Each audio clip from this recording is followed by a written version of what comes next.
Hello दोस्तों, veterans, नमस्कार। मैं दीवान सिंह।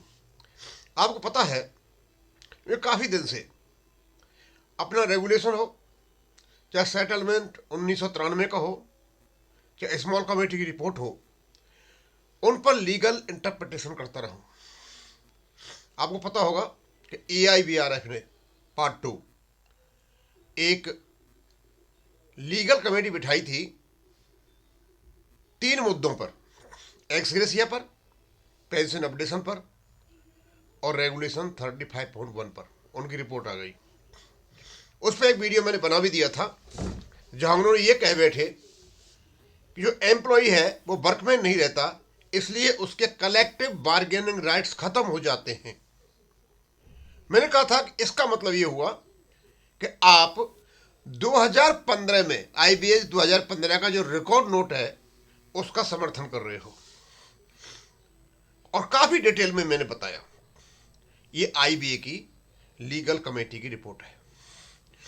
अब पहले तो उन्हीं की उससे लीगल कमेटी की रिपोर्ट से ही लेकर के, और उसमें पढ़ूंगा उसको मैं एक एक चीज काफी दिन तक धीरे धीरे बताता रहूंगा उसमें है क्या। उसमें बहुत काम की चीजें हैं। जो भी टीम के सदस्य थे, मेंबर थे, उन्होंने बहुत मेहनत की है। लेकिन यदि कॉन्ट्राडिक्शन है और कोई सजेशन दे रहे हैं तो ये ऑब्लिगेटरी हो जाता है, AIBRF है, जेन्स अप है कि आप उन चीजों पर अमल करें जो आपकी लीगल टीम ने आपके लिए सुझाए हैं।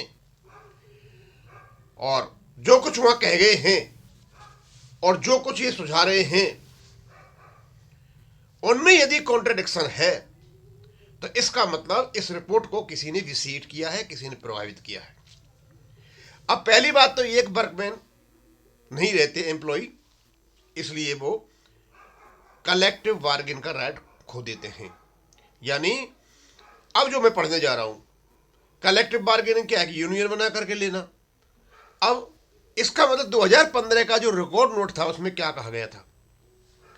The record note dated 25/6/2015 signed with the unions stated that any demand of retirees can be examined only as a welfare major.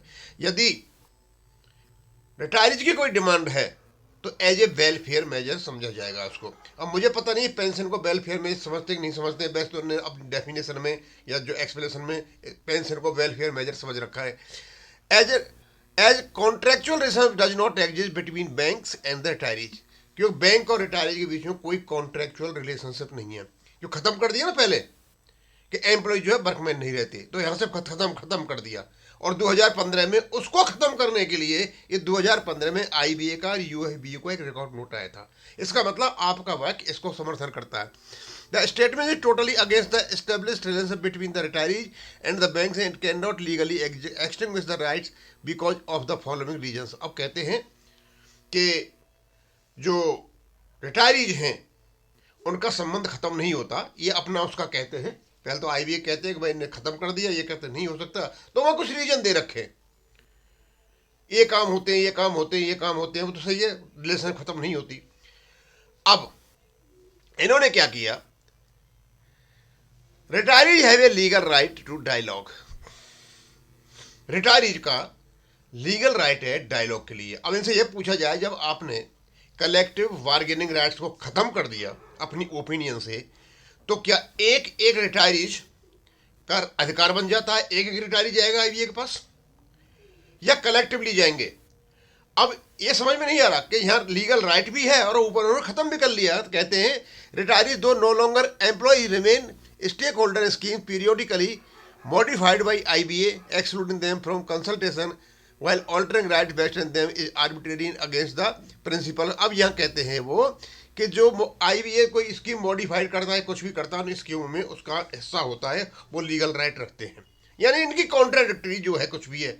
लेकिन वो ये बताते हैं कि जो रिटायरीज हैं और जो सेंट्रल गवर्नमेंट के एम्प्लॉयज हैं और जो स्टेट गवर्नमेंट के एम्प्लॉयज हैं, उससे उनको काउंटर करते हैं, क्योंकि लीगल राइट है हमारा, इन सब चीज़ों में आप अलग नहीं हो सकते। तो कहते हैं the central pay commission hold detailed discussion with organisation of pension jointly during their proceedings and elicit their views on various issues concerning the pensioner. बोला पेंशनर से सेंट्रल पे कमीशन विभिन्न प्रकार के मत लेता है। अब यहां कॉन्ट्राडिक्टरी हो गया। भाई एक बार तो आप तो सेंट्रल गवर्नमेंट के जो पेंशनर्स हैं और बैंक के जो पेंशनर्स हैं, आपने बैंक के पेंशनर्स को छोड़ा ही नहीं, कहीं का एम्प्लॉय हटा करके वर्कमैन बना दिया। तो भैया ये रिटायर्ड जो पेंशनर हैं सेंट्रल गवर्नमेंट के, ये किस में आते हैं?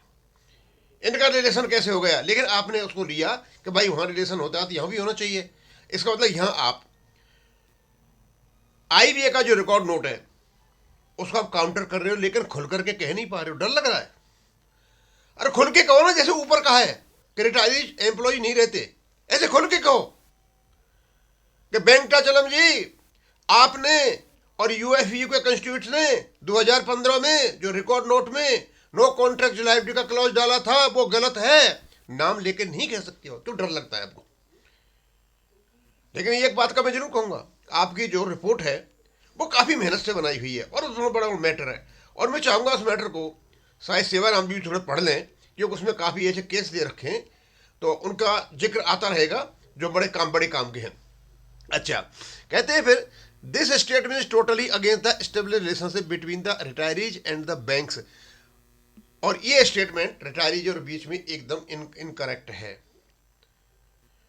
तो जैन साहब, आपके जो गॉड फादर हैं, आपकी हिम्मत है उनके मुंह पर क्या कहने की है कि आपका रिकॉर्ड नोट खराब है?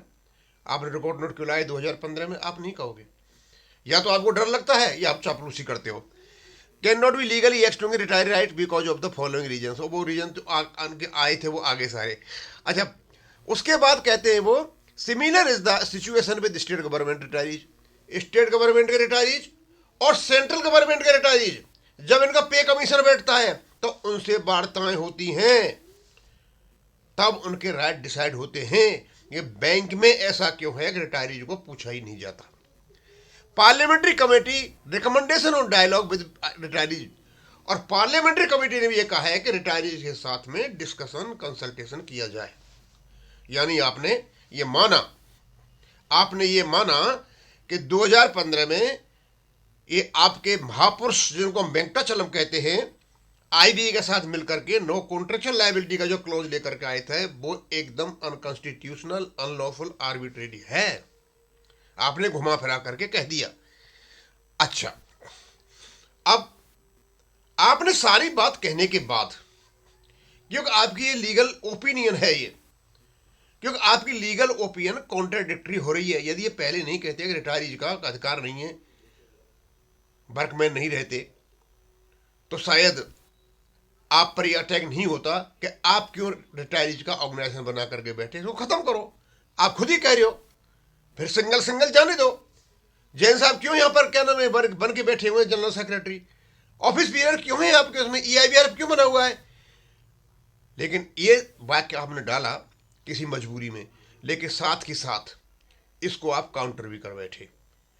सेंट्रल गवर्नमेंट भी होता है, स्टेट गवर्नमेंट भी होता है, पार्लियामेंट कमेटी ने कहा है कि भाई उनके अधिकार बनते हैं रिटायरीज के जो कुछ बनते हैं।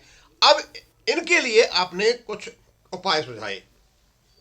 पहला तो ये कहा कि आईबीए एक प्लेटफॉर्म बनाए जिससे हम रिटायरीज बात कर सके। अब रिटायरीज में जो बात करेंगे एज ए एसोसिएशन करेंगे, सिंगल करेंगे, क्योंकि सिंगल एसोसिएशन का तो आपने खात्मा कर दिया। सिंगल करेंगे, लेकिन उसके बाद यदि काम नहीं बने और आईबीए नहीं माने तो आपने कुछ कहा जुडिशियरी इंटरवेंशन, कोपर जुडिशियरी इंटरवेंशन, न्यायालय को उलझा लिया जाए। और आपने कहा retiree have ground to approach high courts under article 226, supreme court under article 36 के अंदर आप पहुंच जा सकते हो। और उसके बाद क्या है, declare that denial of dialogue और forum is arbitrary and violative, और ये एक 14-21 का वायलेशन है यदि बात नहीं होती है तो। और direction to Union of India IBA to create application forum dialogue at the apex level के साथ बात करने को किया जाए, ये आपने सुझाया। अब ये बताइए जैन साहब, आपकी लीगल कमेटी की लीगल रिपोर्ट, आपने सारी बात बता दी कि हाँ हमारा अधिकार बनता है, और साथ में यही बता रहे हो 2015 का रिकॉर्ड नोट खराब था, लेकिन आप बोल नहीं पाते उसके खिलाफ, जो आपको डर लगता है। लेकिन आपने कहा कि उसकी लीगल रेमेडी है। अब इस लीगल रेमेडी के लिए आर्टिकल 32 और 226 में जो आपकी लीगल कमेटी रिपोर्टिंग सुझाई है, क्या आप इस पे एक्शन लेने जा रहे हो या केवल और केवल एक किताबी बयान है? क्योंकि आपकी लीगल रिपोर्ट पे दूसरा तो क्यों जाएगा? जाओगे तो आप जाओगे। अब ये बताइए कि आप अपनी यूनियन को भंग करके क्या सिंगल सिंगल जाओगे या यूनियन की ओर से जाओगे? एक और तो आप अपनी यूनियन को खत्म कर लेते हो और बाद में कहते हो कोर्ट जाओ।